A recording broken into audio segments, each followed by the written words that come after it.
जिसपे आज मैंने आपको बताया था कि ज़िमनी इंतखाब होना है, सॉरी वो सेनेट का इलेक्शन होना है, उसके ऊपर ज़िमनी इंतखाब भी था।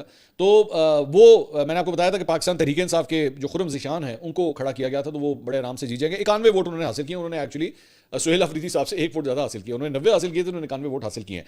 अब खुर्रम ज़िशान साहब का नाम इससे पहले जब सेनेट के इलेक्शन हुए थे तो उस वक्त भी जो है विड्रॉ कर लिया गया था, उनका नाम बीच में नहीं डाला गया था, बड़ी कॉन्ट्रोवर्सी हुई थी उस वक्त। लेकिन अब जो है वो उनका नाम शामिल कर लिया गया और उसके बाद now he has one the senate seat. तो वो पाकिस्तान तहरीक इंसाफ के बड़े हार्ड कोर किस्म के कारकुन जो है वो समझे जाते हैं और वो अब यहाँ पे इलेक्ट हो गए हैं। अच्छा, इरिस्पेक्टिव ऑफ दैट एक और चीज़ जो इस बात से पता लगती है वो ये है कि वो जो बार बार कहा जा रहा था ना कि जनाब पाकिस्तान तहरीक इंसाफ के लोग जो हैं वो टूट जाएंगे या कोई फॉरवर्ड ब्लॉक बन जाएगा या एफिडेविट साइन हुए में और आप देख लीजिएगा वो जगह चेंज कर लेंगे, ये कर लेंगे, नथिंग हैज हैपेंड। 90 वोट पहले डले, 91 वोट अब डले। इसका मतलब है पाकिस्तान तहरीक इंसाफ का जो ब्लॉक पूरी तरह धड़ा वहाँ पे जो मौजूद है प्रोविंशियल असेंबली के अंदर, वो कायम और दायम है।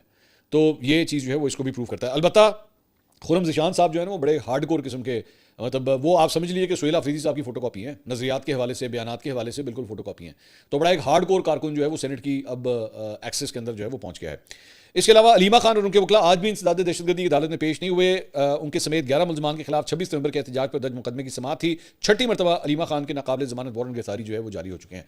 तो लेकिन निज़ाम उन्हें गिरफ्तार नहीं कर रहा, वरना यहाँ पे किसी का एक वारंट गिरफ्तारी निकला है तो वो और ना बंदा मिले तो 5 होर चुके लाई जाते यहाँ पे ये रिवाज है, बंदा ना मिले ना तो जो घर का दरवाजा खोलता है कहते हैं सबसे पहले तू तो डाले बैन, उसके बाद आगे जाके उसके बाद घर की बिल्डिंग के अंदर जो पहला बंदा नजर आएगा एनु भी चुको, फिर दूसरा नजर आएगा तो अनु भी चुको, सारे चुक चुके। उसके बाद जब वो 3-4 बंदे फैमिली के उठ जाते हैं तो फिर एंड में जाके पता लगता है वो बंदा खुद ही आ जाता है थाने पर, मैनू फाड़ लो, झाड़ दो सारे। ये बड़ा पुराना तरीका हमारी पुलिस के ऊपर जो है ये कहा जाता है।